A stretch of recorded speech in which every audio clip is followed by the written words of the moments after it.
entre 24 et 29 semaines, du coup, la majorité la mémoire à long terme, cher.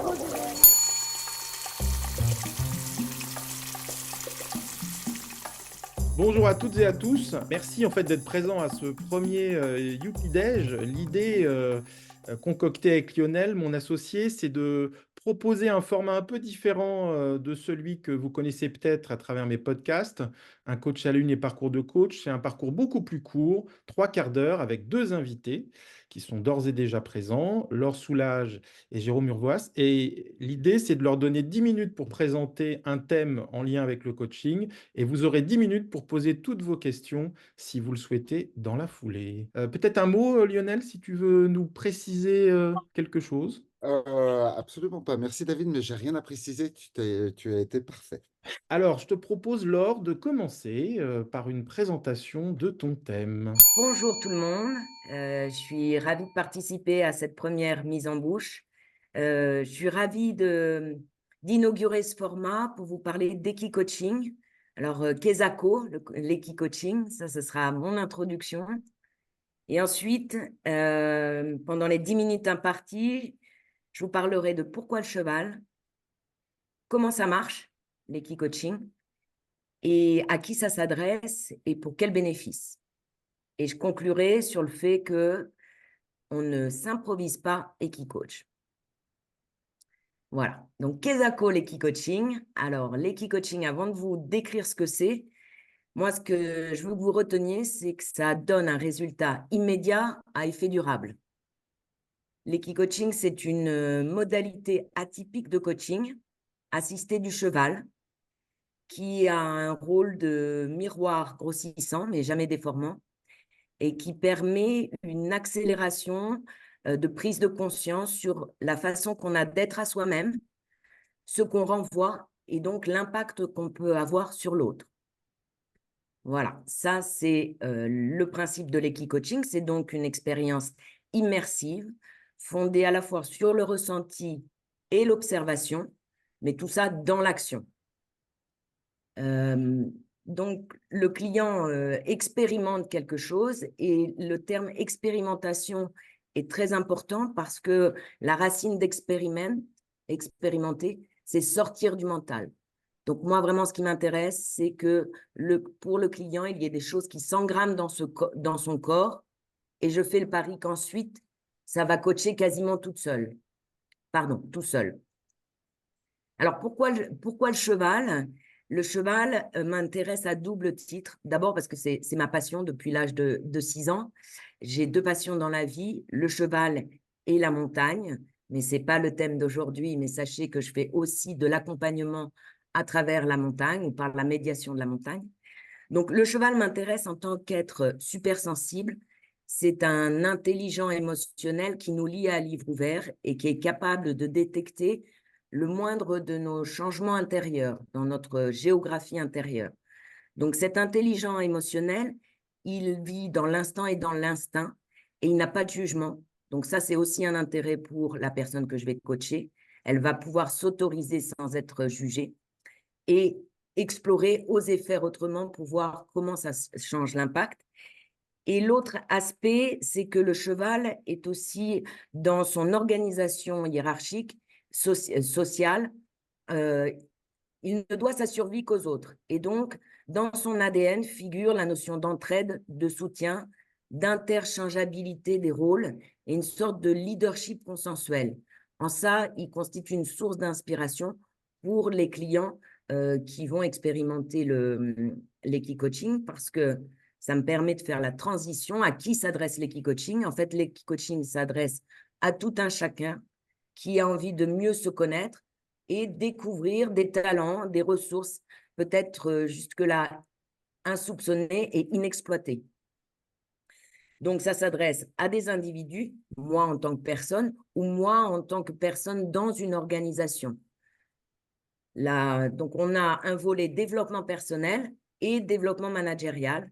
Moi, de par mon parcours en entreprise et de serial entrepreneuse, c'est vrai que mon dada, c'est plutôt le développement managérial et donc d'adresser, que ce soit individuellement ou collectivement, des problématiques liées au management.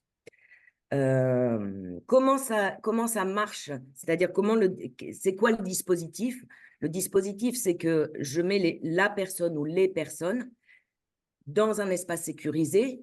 En général, on appelle ça un manège ou un rond de longe. Donc, les pieds dans le sable, nul besoin de savoir monter à cheval, tout se passe au sol et je mets en interaction là les personnes avec le ou les chevaux.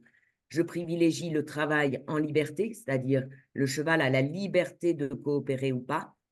Parfois, je maintiens aussi le lien, comme en montagne avec la corde, là avec la longe, mais je privilégie vraiment les dispositifs où le cheval, comme l'humain, a le droit de coopérer ou pas. Ensuite, je déroule ça comme une séance de coaching, un objectif, un cadre, une expérience dans laquelle je n'interviens pas. Je donne à mes clients ou mon client une consigne sur quelque chose à faire avec le cheval. J'observe, j'écoute et à l'issue de l'expérience, on débriefe, j'émets des hypothèses et on fait des transpositions, des analogies ou on évoque des reflets possibles sur ce qui se passe au quotidien en milieu professionnel.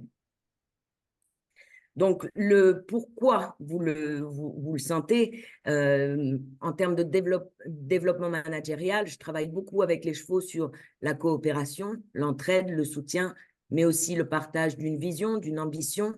Et individuellement, ça veut dire quoi? Ça veut dire respecter sa propre écologie pour pouvoir aider le collectif à activer les leviers les plus puissants d'une efficacité durable et aussi pour obtenir de la performance en entreprise. Individuellement, c'est éminemment sur des thématiques autour de l'estime de soi, la confiance en soi, la place que j'occupe, ma capacité à gérer différemment mes émotions en les accueillant, en se laissant traverser par ces émotions et en tirant une information pour passer à l'action. Donc vraiment, l'Equi-Coaching, c'est un coaching de mouvement qui se fait dans le mouvement et qui remet dans le mouvement. L'Equi-Coaching est une technique d'accompagnement qui est liée au coaching. Donc, on a les mêmes contraintes qu'en coaching, un cadre, une déontologie, une éthique, et on a un autre bloc de compétences important qui est la gestion sécurisée et de l'humain des équidés. Là, j'en arrive à ma conclusion, qui est on ne s'improvise pas Equi-Coach. C'est un métier complexe qui se déroule dans un écosystème mouvant et émouvant qui nécessite de la part de l'Equi-Coach de l'humilité, de la remise en question. Et mon dernier mot sera, si mes propos aujourd'hui n'ont pas été assez clairs, je vous invite vraiment à venir expérimenter une séance avec moi. Donc, c'est soit une séance de 2 à 3 heures, soit ça peut être également une journée, 2 jours. Selon les formats désirés par mes clients, je m'adapte. Je travaille avec tous les chevaux, n'importe quel chevaux, pas seulement les miens, sachant que je suis cavalière et que je monte à cheval quasiment tous les jours. Et le dernier mot sera, en plus de on ne s'improvise pas Equi-Coach, c'est que l'Equi-Coaching est différent de l'équithérapie, même si dans le protocole et dans la finalité, il y a des ponts, il y a des similarités. Et néanmoins, ce n'est pas parce que l'Equi-Coaching n'a pas de vertu de vocation thérapeutique qu'il n'en a pas les vertus. Merci Laure, merci beaucoup pour cette présentation.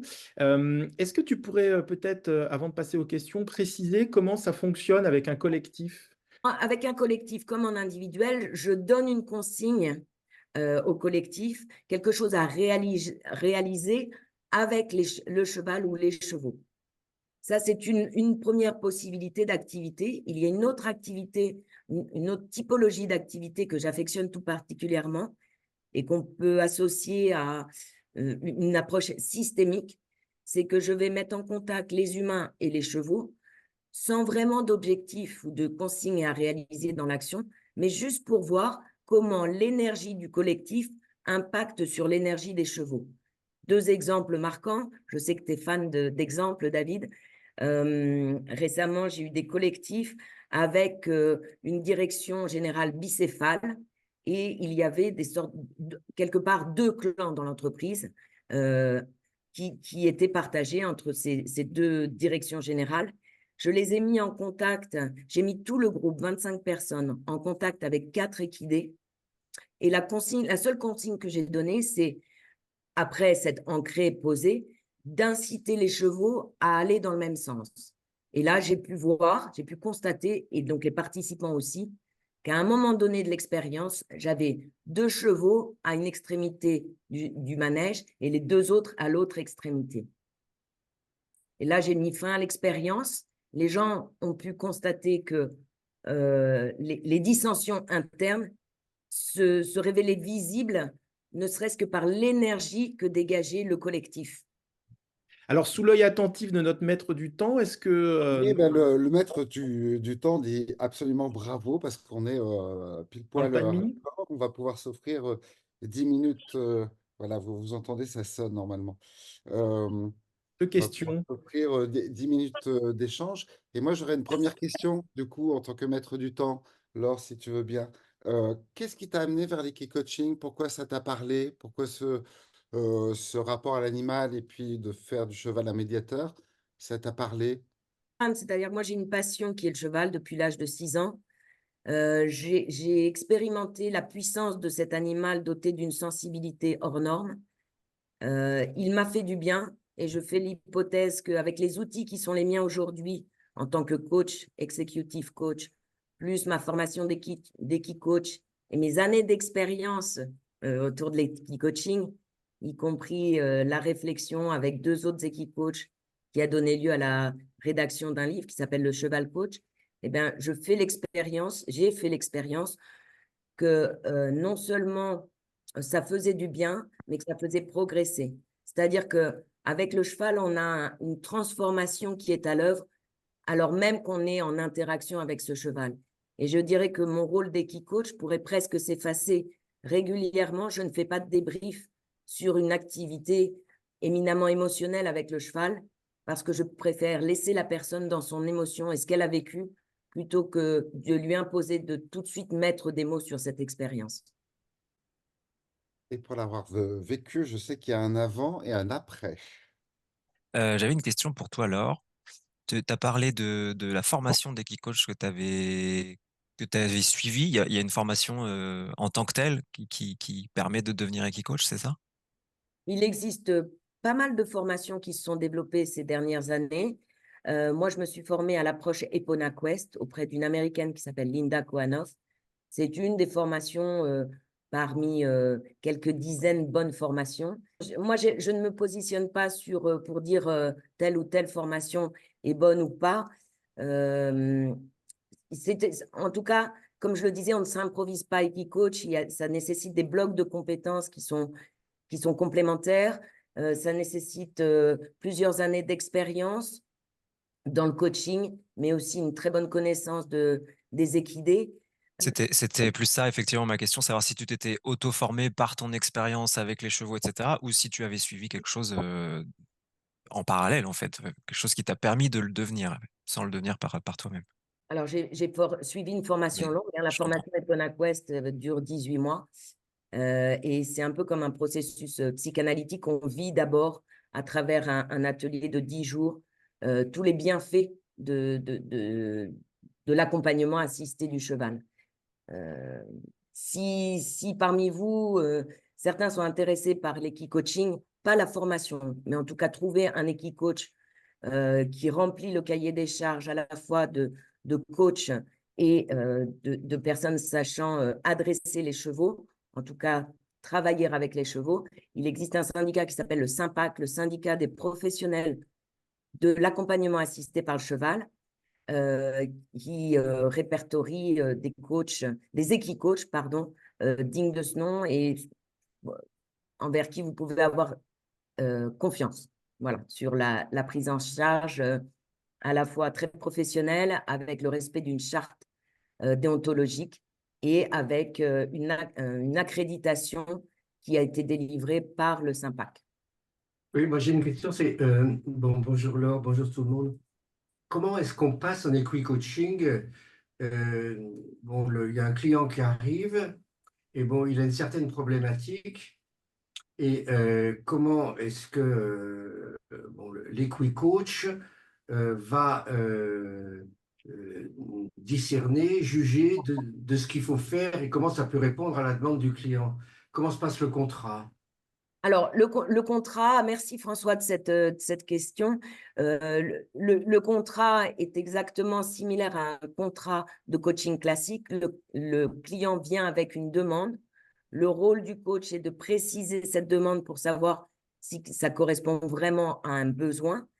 Et en fonction de ce besoin, l'équicoach va en temps réel imaginer les exercices qu'il va lui faire réaliser de façon à, un peu comme le coach va se dire en temps réel, je vais utiliser tel ou tel outil que je connais pour pour faire vraiment un travail d'émergence. Sauf que ce travail, il est réalisé en partenariat avec le cheval. Et j'apprécie ta question, François, parce qu'en fait, mes années d'expérience me montrent que le client arrive avec une demande. Moi, en tant que coach, je transforme cette demande en besoin. Euh, on précise un objectif de séance, mais régulièrement, le cheval amène la personne directement là où elle a besoin de travailler au moment présent. Et c'est régulièrement différent de ce pourquoi elle est venue. Est-ce que la peur du cheval est rédhibitoire avec un client? Alors, moi, systématiquement, j'envoie un questionnaire préalablement à une séance ou un atelier d'équicoaching pour voir si les gens ont une appréhension particulière.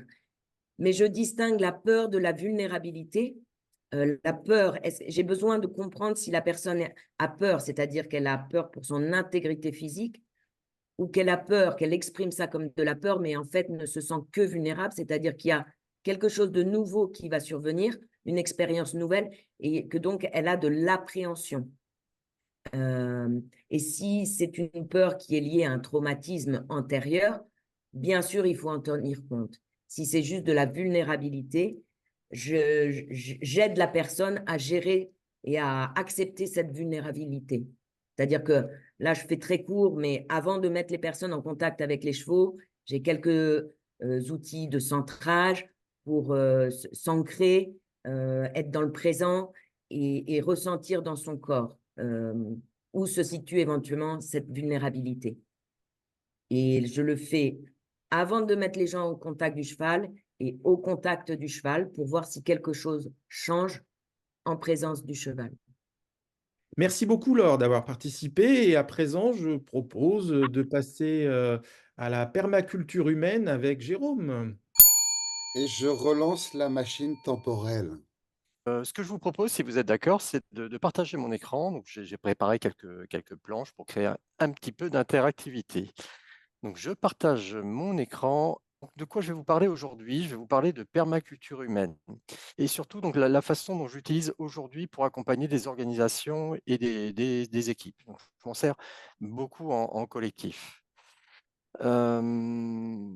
Donc, peut-être pour commencer, j'utilise souvent cette image pour représenter le monde de l'entreprise. Et j'aurais envie de vous poser une petite devinette. À votre avis, pourquoi j'utilise cette image pour décrire le monde de l'entreprise? Ah, C'est la jungle? alors, c'est la jungle, oui. Et la jungle, qu'est-ce que ça représente pour toi, Lionel? Ah ben à la fois des peurs plein de possibles et beaucoup d'exploration. Oui, alors effectivement, il y a cet aspect-là, c'est l'aspect facile. Mais au-delà de ça, moi, ce que je vois, c'est tout un écosystème complexe, donc à la fois extrêmement riche et qui peut être fragile. Et fragile notamment par rapport à la notion de transformation. Moi, ça fait une vingtaine d'années que j'évolue donc, au sein de projets de transformation, donc au début comme manager et depuis 17-18 ans comme accompagnant. Et quelque chose que j'ai constaté, c'est qu'on cherche quelque part à forcer donc, ce changement, à appliquer des modèles tout faits, mais souvent on se retrouve à appauvrir donc, cette jungle, voire à la raser, donc en faisant des dégâts, et on est sur l'humain. Et donc c'est quelque chose qui pour moi juste n'était pas acceptable. Donc j'en suis venu au cours des dernières années à explorer donc d'autres pistes. Et ces pistes-là, je suis allé explorer donc la permaculture humaine. Donc la permaculture humaine, est-ce qu'il y a des gens qui connaissent cette notion-là, donc dans la salle virtuelle? Non. Alors, j'imagine, comme beaucoup, vous devez connaître la permaculture, donc je vais qualifier d'agricole, hein, c'est-à-dire donc de faire des buts dans son jardin et de marier donc des espèces. Il faut savoir que normalement, le concept, il est beaucoup plus large.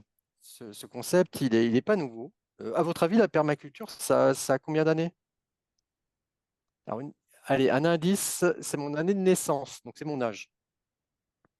La permaculture humaine, c'est ça? La permaculture au sens large. Et je reviendrai sur cette notion de permaculture humaine, qui est qu'une branche donc, de la permaculture. Non, mais Une attends, quarantaine d'années? Une quarantaine d'années, très, très gentil, donc David. Merci. D'habitude, les gens sont moins sympas. Même des fois, ils tapent au-dessus. 50 ans. 50 ans cette année. Donc, c'est Monsieur Mollison et aidé par un de ses disciples, David Holmgren. C'est né, à votre avis, dans quelle région du globe? Là, vous avez un indice avec la photo. Il y a des surfeurs dans la salle? D'anciens Australie. surfeurs? Australie, ouais, c'est en Tasmanie. Donc, c'est une île. Donc, ce monsieur Bill Mollison a grandi donc, en Tasmanie. Il a vu une mutation. Donc, donc, au niveau sociétal, c'est une île qui était autonome, donc qui fabriquait ses chaussures, sa nourriture. Et il s'est passé donc, un truc dans les années 50-60. Finalement, toutes les marchandises, progressivement, sont venues du continent via des chaînes logistiques, des bateaux. Et il y a eu globalement un appauvrissement, donc à la fois du tissu social et du tissu sociétal. Donc en réaction, il a exploré un certain nombre de choses. Il est revenu à théoriser donc, ce qu'il a appelé donc, la permaculture. Les gens connaissent la permaculture agricole, mais plus globalement, c'est tout un écosystème. Et dedans, il y a la notion humaine, la permaculture humaine. Et je vais la décrire, c'est assez simple. Jérôme, oui, est-ce que tu pourrais dire ce que c'est? Moi, je suis ignorant, je ne sais pas ce que c'est que la permaculture et encore moins la permaculture humaine. Mais très bien, mais j'y Est-ce que tu viens, pourrais repartir d'encore plus bas? François. Donc la permaculture humaine, son propos, il y a trois choses fondamentales et essentielles. L'invitation qui est faite, c'est de prendre soin de la terre. Ça, c'est la première des choses. La deuxième chose, c'est prendre soin des personnes. Et la troisième chose, c'est de partager équitablement. Ça, c'est pour les trois principes clés donc, de la permaculture. Donc, et ça peut être effectivement décliné donc, d'un point de vue permaculture agricole classique ou d'un point de vue permaculture humaine. Si je décline, il y a 12 principes donc, pour la permaculture. On va les retrouver donc, sur cette diapositive. Il y a une notion donc, de capter, stocker l'énergie. Il y a une notion donc, qui vise à adopter des solutions modestes et lentes, intégrer plutôt que séparer, concevoir le design d'ensemble avant d'en venir au détail, éviter la production de déchets. Pour ceux qui sont familiers avec la systémie, on retrouve tout un ensemble de concepts et de clés qu'on retrouve au niveau de l'approche systémique. Ça veut dire c'est pour la permaculture donc agricole.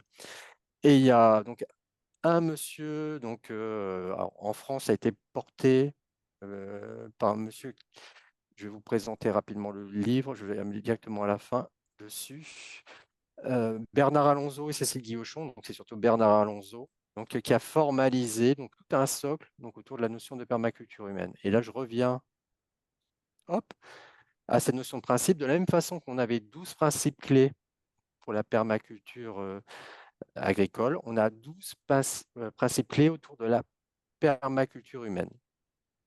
Et là, on va retrouver avec des notions qui sont de passer du je au nous, faire connaissance en évaluant le potentiel donc, de l'équipe, être vrai et authentique, féliciter les membres de l'équipe, écouter, se sentir écouté, instaurer un climat de confiance, prendre les décisions par consentement, favoriser les sessions courtes et fréquentes, pratiquer le détachement, célébrer la vie du groupe, entretenir la joie, développer la communication verbale. Et il y a une notion donc de poser une intention commune pour le groupe. Il y a beaucoup de co-construction dans cette dimension-là. Et ce qui se cache derrière ça, c'est vraiment un autre rapport au temps, un autre rapport à chaque individu et un autre rapport au groupe. C'est un peu plus clair pour toi, François? Je vais donner des exemples derrière. Oui. Ouais. Donc, en tant qu'accompagnant, il y a quelque chose que j'ai trouvé relativement puissant. Donc, en termes de, je vous ai parlé de design. L'idée, le propos, donc quand on cherche à évoluer donc une organisation, il y a un petit framework, un petit outil qui est donné. On va parler donc de framework, d'outils OBRETEAM. Donc c'est un acronyme et on va parler de plusieurs phases. La première phase, le O, c'est pour observation. Déjà que la première des choses, c'est quand on arrive au sein donc d'un collectif donc humain, souvent qu'on est consultant ou même ça peut être à travers de coach en organisation, hein, c'est tout de suite consciemment, inconsciemment de faire un diagnostic. Mais là, sur la phase d'observation, l'invitation, c'est de suspendre son jugement et d'être juste en observation et de voir ce qui émerge. Je fais un parallèle donc, par rapport à la permaculture agricole. Le propos, c'est quand on fait la permaculture agricole, ce que l'on dit, c'est qu'il faut attendre 1 an. C'est-à-dire voir le terrain, comment il réagit pendant toutes les saisons. Et là, le propos et l'intention, c'est un petit peu la même chose. Moi, en tant qu'accompagnant, ce que j'essaie de faire, c'est de m'installer donc, au sein du groupe, de le voir interagir et de voir ce qui émerge. Et de saisir un petit peu donc, oui, les forces, J'aime pas parler de force et de faiblesse parce que quelque part, c'est faire une forme de diagnostic, mais au moins de voir ce qui émerge en termes de comportement. Ça, c'est la première des choses pour la phase d'observation. La deuxième, c'est la notion de bordure. Je crois beaucoup à cette notion de bordure. On considère par exemple une équipe, c'est de créer quelque part une ouverture donc, de cette équipe. C'est la mettre au contact d'autres équipes qui adoptent d'autres comportements. Ou c'est d'importer donc des personnes. C'est ensemble d'aller faire ce qu'on appelle une learning expedition. Le groupe par lui-même va découvrir de nouvelles choses. Là, l'image que j'ai utilisée, c'est l'image d'une mare. Pourquoi? Parce que la zone la plus riche en termes de vie et là où il y a le plus de changements, c'est aux bordures de la mare. C'est entre la mare et le pré. C'est les zones qui sont le plus riches en termes d'écosystème. Donc là, et le propos et l'intention, c'est justement soit à la fois de repérer, de cultiver ces bordures, c'est d'amener les personnes sur ces bordures, soit de créer ces bordures. La troisième chose, c'est la dimension ressources. Le propos et encore une fois, donc l'intention, c'est de commencer par une phase de cerner et d'identifier quelles sont toutes les ressources à disposition, à l'intérieur du système, mais aussi pas très loin à côté, mais également les besoins et des facteurs limitants. C'est un travail qui peut être fait donc, que le groupe conscientise. Donc effectivement, il y a le système et ce qui est autour de l'équipe. Et ensuite, on va avoir une phase donc, d'évaluation. Et on va parler de niche. Ça aussi, c'est un concept qui est clé, c'est trouver la niche donc, de chaque personne et de l'équipe. C'est en tant qu'individu, dans quoi je m'épanouis. Et notamment qu'on est susceptible de faire évoluer l'organisation, c'est intéressant de prendre ce temps-là. Une organisation réussie, en général, c'est quelque chose qui réussit donc à la fois à mapper donc, les besoins donc, de l'entreprise. Souvent, quand il y a un changement d'organisation, c'est qu'il y a un changement de comportement qui est attendu. Donc, bon, bien sûr, ça, c'est en général, tout le monde focalise dessus. Mais c'est également l'occasion de voir quelles sont les attentes et les aspirations ou les talents des personnes. Donc là, l'idée, c'est de repérer ces niches individuellement, mais également collectivement. Et ensuite, donc, d'essayer de mettre tout ça en commun et de faire émerger donc, quelque chose. Et une solution qui puisse permettre donc, au maximum donc, à chacun de trouver sa place et pourquoi pas même de s'épanouir. Donc ça, c'est pour la phase d'évaluation de niche. Des exercices classiques hein, en tant qu'accompagnement que vous devez connaître, d'émergence donc de vision. Moi, j'utilise beaucoup donc des formats donc vivants, donc de type théâtre forum ou alors la facilitation graphique, beaucoup de choses autour de la créativité. Mais là, l'idée, encore une fois, le concept clé, c'est de le faire ensemble. Et ensuite, on va retrouver sur des zones un petit peu classiques, on va faire le design, notamment l'organisation qu'on veut mettre en place ensemble, et toujours de manière co-construite. On va l'installer progressivement.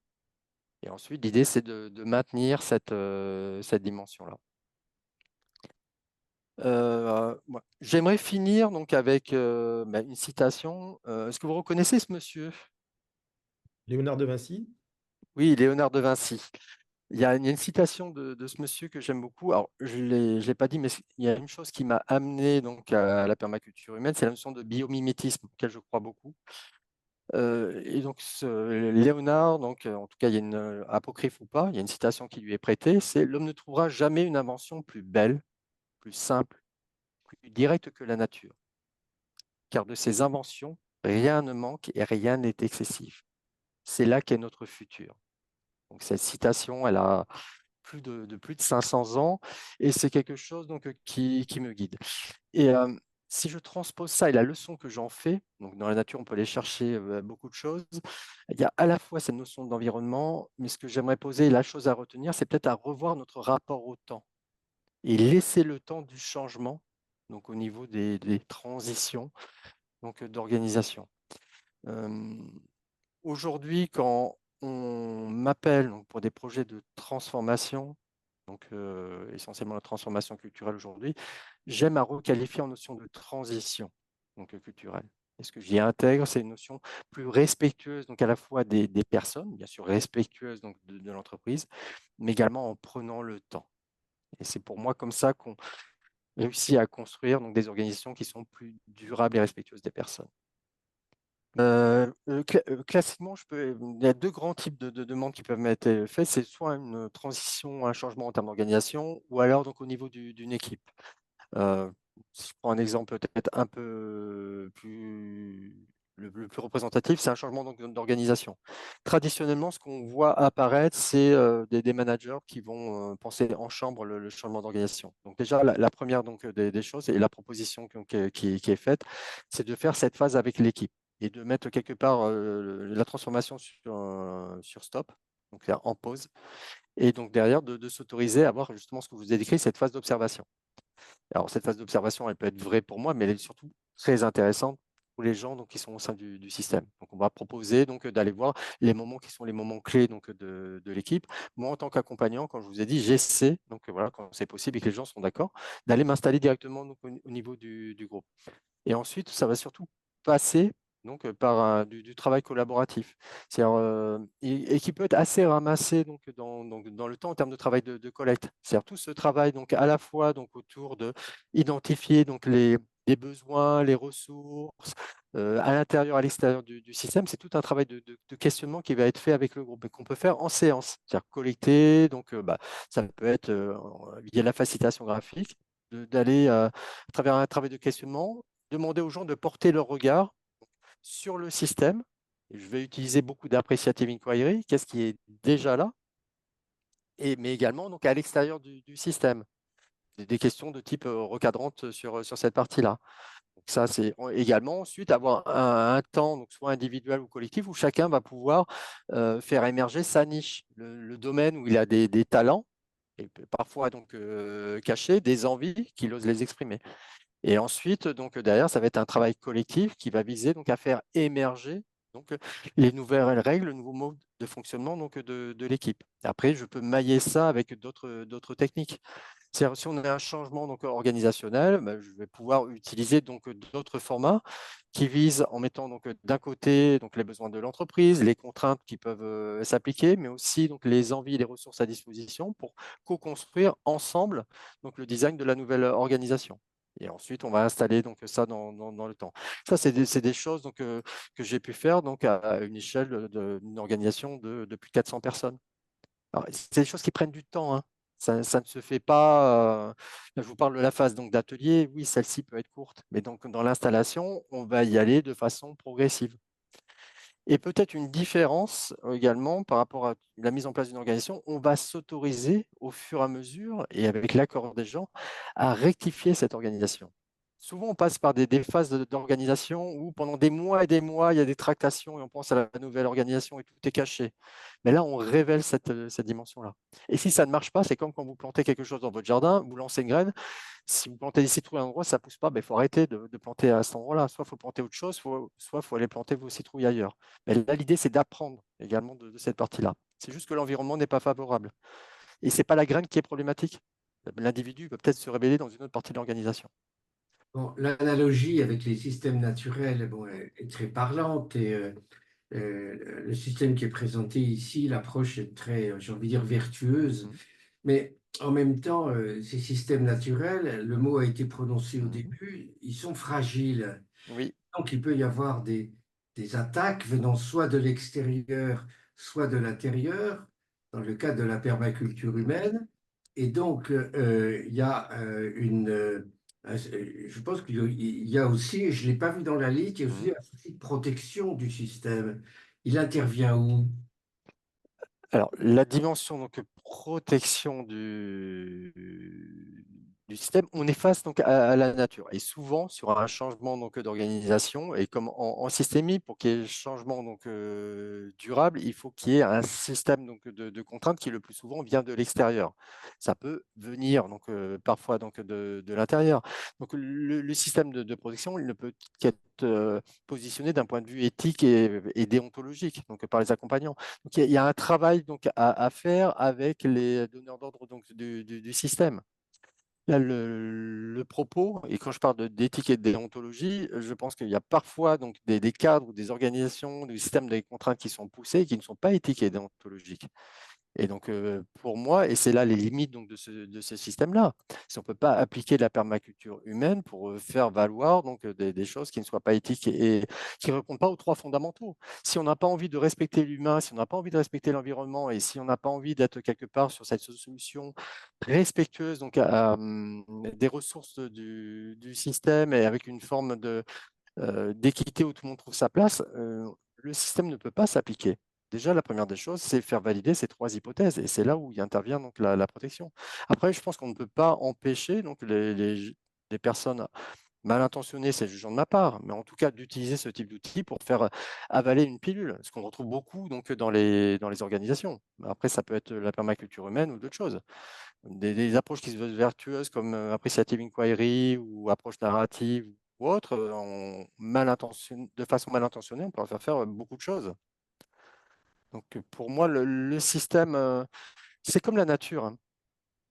Au bout d'un moment, la nature va reprendre ses droits. Moi, j'utilise beaucoup en termes de transformation donc, culturelle.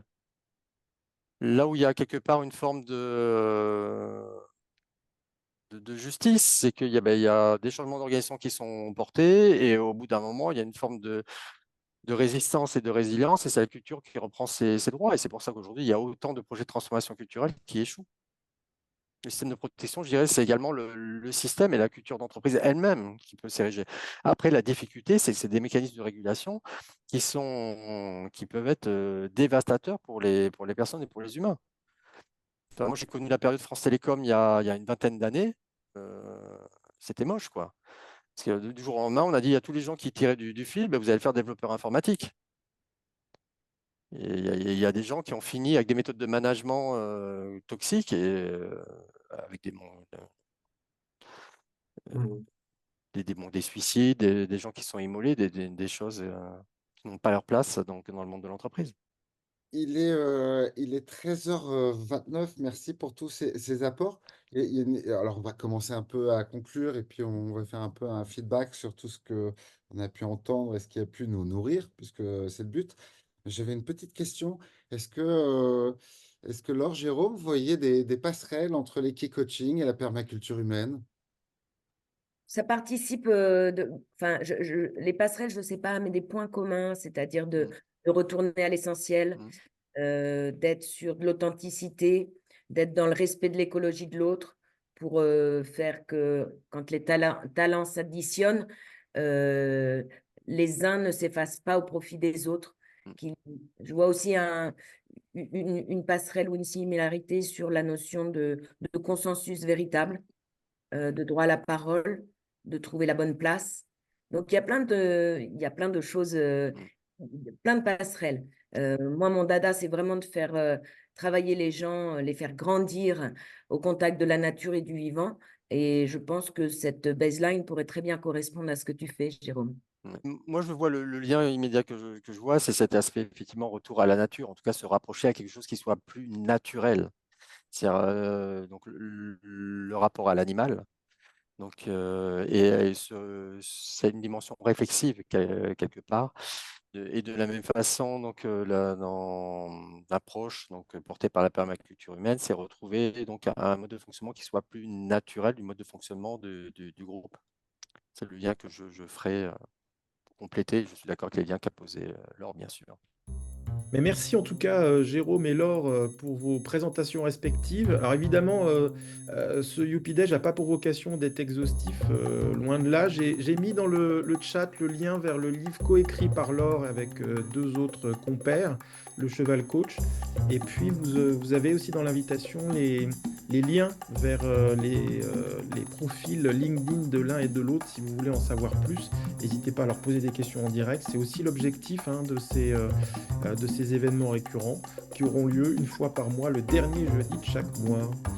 Voilà, si vous avez des feedbacks, ça peut être maintenant. Et en tout cas, merci de votre participation et d'avoir essuyé les plâtres, Laure et Jérôme, avec ce premier rendez-vous. Merci en tout cas. Bonne journée à tous et à toutes. À bientôt. Merci beaucoup. Merci à tous. Bon déjeuner, bonne digestion si vous avez déjà mangé. Merci d'avoir partagé ce déjeuner. À bientôt. Avec plaisir, à bientôt. Au revoir. Au revoir.